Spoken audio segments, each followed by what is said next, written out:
opening prayer at Mass, my dear brothers and sisters, had this line: Lord, we ask that you may help us to turn away from our former ways to newness of life.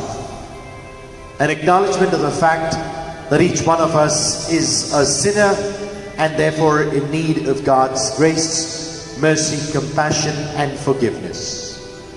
It's interesting, in today's gospel, the woman caught in adultery. She was caught in the very act of adultery.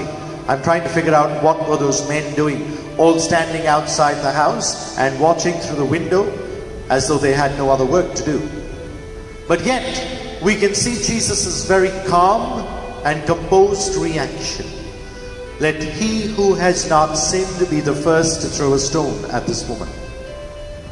And naturally, every one of them had to leave one by one, beginning with the elders, because all of them knew that they were sinners. And then Jesus turns to the woman. No condemnation, no judgment, no criticism, no accusation. Just a look of love and an offer of forgiveness.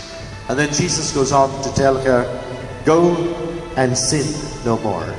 An opportunity to turn away from our former way to now a newness of life that Jesus wants to offer to this woman and to each one of us.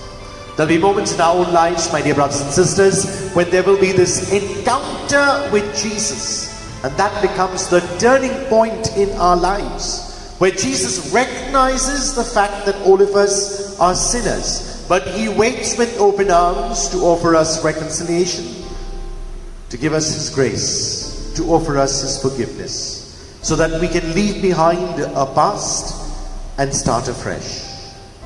All of us, my dear brothers and sisters, could identify ourselves with someone or the other in today's gospel.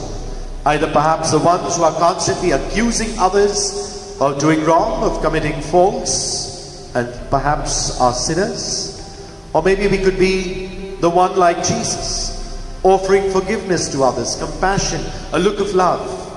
Or maybe we could be like the woman caught in adultery, where we acknowledge that we are sinners, that we come to the feet of Jesus, accepting the fact that we need his grace so that we can start afresh.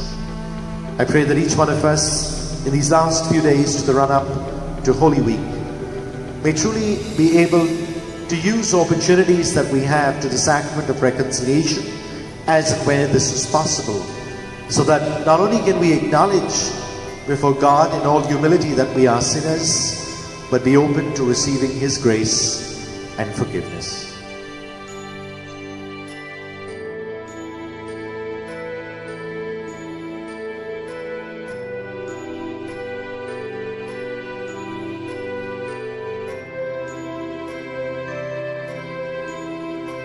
God bless, and do have a Jesus-filled day.